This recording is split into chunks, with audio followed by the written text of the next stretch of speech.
Good evening, everyone. David Molko with you on this Monday. We want to get right to breaking news in Northeast Portland, where authorities are searching for a suspect they say shot at 2 Portland police officers. Those officers, we understand, are now in the hospital, though we do not know their condition. Right now, authorities have a residential section of Northeast just east of the Lloyd Center and north of I-84 completely blocked off. They're telling anyone who lives between Broadway and Multnomah and from 15th to 21st Avenues to stay inside with their doors and windows locked. We understand Portland police are about to hold a news conference there. We've seen Chief Bob Day there, as well as Mayor Keith Wilson. We also understand that there's a police presence outside Legacy Emanuel Hospital in North Portland. There's a car there, a police car on the ground, as well as several officers we've seen walking back and forth of the ER door as well. Again, Portland police saying 2 officers were shot at near Northeast 17th and Clackamas, that's east of Lloyd Center, just after 9 o'clock. The response, though, more than 70 units headed to that scene, an active tactical response in the Sullivan's Gulch neighborhood. CERT, that is the Special Emergency Reaction Team, equivalent to the SWAT team on the ground now. This is a residential neighborhood with single-family homes, with apartment buildings, with condos. A very active search for the suspect. We understand the police conference is getting underway, that news conference rather. Let's listen in. After officers arrived on scene, 2 officers were struck by gunfire. The officers were brought to a local hospital where they're in stable condition recovering. The suspect is outstanding right now, so we have the area closed off. It's going to be closed off for a while our CERT team's here. We continue to do our investigation. We ask that residents stay in place. While all this happens. If anybody has any information, any video, we ask that they come forward. And with that, I'm going to pass it off to Mayor Wilson. Thank you, appreciate it. Good evening. Days like this and evenings like this are very emotional. We're grateful for Chief Day. We're grateful for all the officers of the Portland Police Department. We're happy that they show up and they support us and the community health and safety. This is a stark reminder of the dangers of the job. The jobs that our officers go out every day to serve and protect our community, and we're grateful for. We're very concerned for the officers that were shot. We're happy to hear that they are in stable condition, and we wish them a speedy recovery, and we send them our prayers. And at this time, I'd like to turn it over to Chief Day. Thanks, Mayor. Good evening, everyone. Every time that we've spoken about critical incidents here in town, we always emphasize the sanctity of life. And that is certainly paramount for me tonight, this evening, as I think of our officers, how grateful I am to know that they are in stable condition.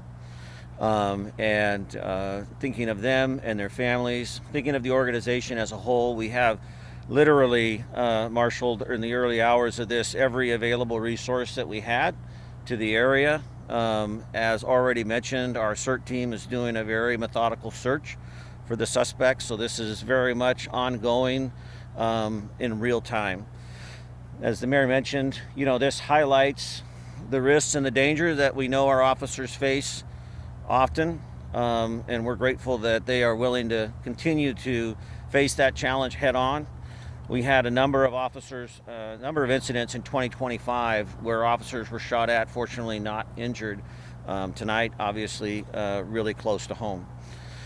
Just thoughts and prayers with them. With the Police Bureau, I've been in touch and heard from numerous of our public safety partners, including the district attorney.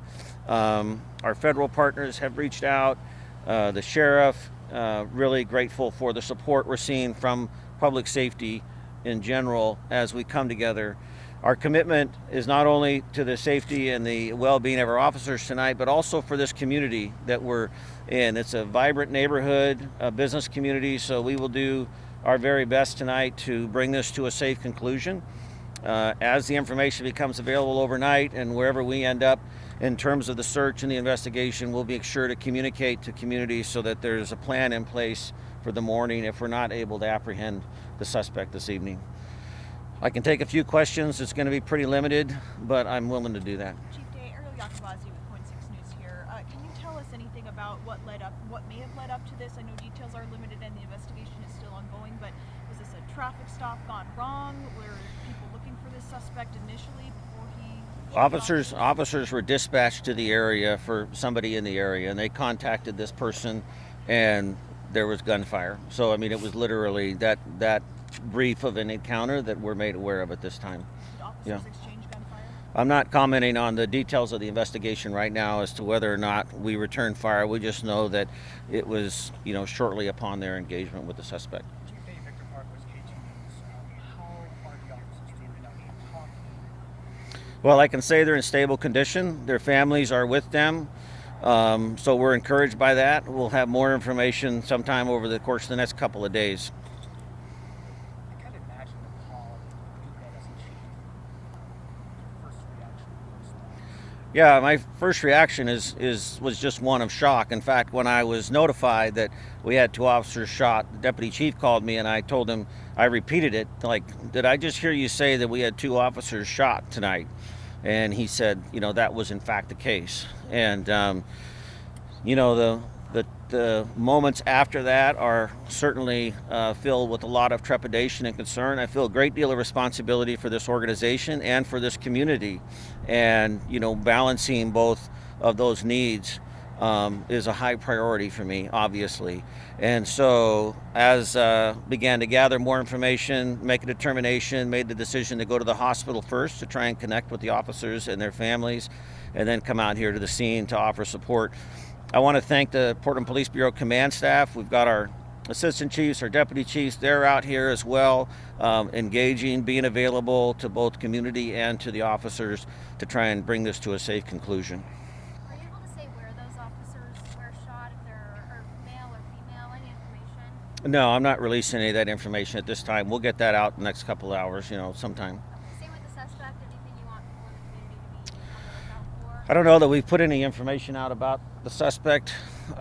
David, off the top of my head, no, we haven't put anything out on that right now. If there's, not currently. So, if people think they might have information, obviously we're interested in, ring camera videos, things like that. There's a large police presence out here. It's not a secret that we're out here.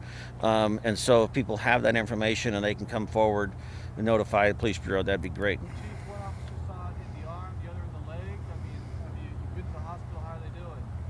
Well, they're getting checked out, but as we said, they're in stable condition at this time. All right, we're gonna All right. wrap it up with questions. Thank you very much. Type of weapon was used? All right, folks. Thank you very much. Good night. Thank you, Take Chief. care. Thank you, Mayor. All right, you've been listening to a live news conference from Portland Police Chief Bob Day in the Sullivan's Gulch neighborhood in northeast Portland, just east of the Lloyd Center there. The chief confirming 2 police officers were shot by a suspect. Both have been taken to the hospital. Both are in stable condition as far as we know. Their families are with them. The suspect, the single person who shot the 2 officers, the chief says, still at large in the neighborhood of the east of Lloyd Center. They have an active tactical response and a perimeter set up. Again, that's northeast Broadway to northeast Multnomah between 15th and 21st. That's a residential area with apartments and condos and single-family homes. We understand nobody in and nobody out. You're looking at pictures from Legacy Emanuel, by the way, where those officers, we believe, are being treated. As far as that neighborhood, perimeter set up, nobody in or nobody out. Residents asked to shelter in place with their doors and windows locked. Again, that suspect who shot 2 police officers still at large in the neighborhood. No information in terms of the scale of the injuries. The chief saying his first reaction was one of shock. We're going to stay on this over the half hour. Stay with KGW for continuing coverage. We'll update you as new details come in. Check in with our Catherine Cook at the scene. You can always find the very latest anytime at kgw.com or on our free TV streaming app. It is KGW+.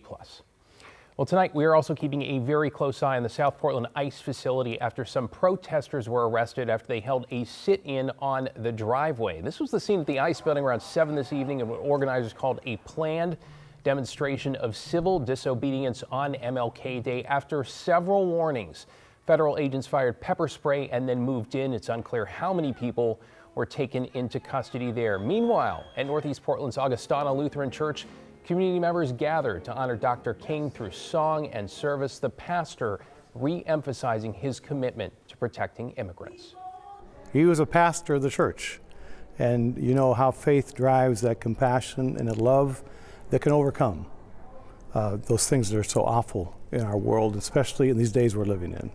So it's to show our immigrant siblings, many in this congregation, as well as the broader country, they're part of us. We're part of them. Pastor Mark Newton there declaring Augustana a sanctuary congregation some 3 decades ago. Happening right now, the Northern Lights are putting on a bit of a show over the Northwest. Check out these photos many of you have sent in. Thank you. Please keep them coming. People from La Center to Molalla and even on the coast have gotten a pretty good view of the glow and without even leaving home. Matt's here with more on how much longer this could last. Matt. It may last into the evening hours. A few folks went up to Crown Point, which is usually a good place to try to see the Northern Lights because there's not much light to the north from that location. But this is what it looked like up there. I mean, the winds have just been raging. So I wouldn't recommend going up towards the Portland Women's Foreign State Park or Crown Point. It's still gusting like 70 miles an hour. We've still got a clear sky, though. It's cold. It's 35 degrees.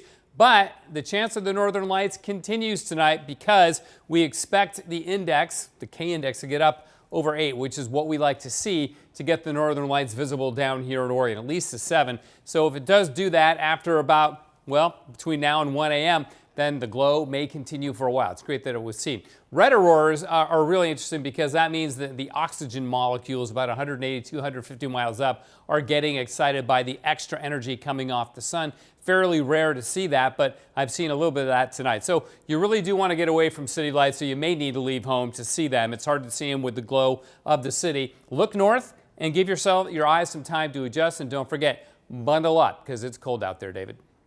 It's definitely a chilly one. Appreciate it, Matt.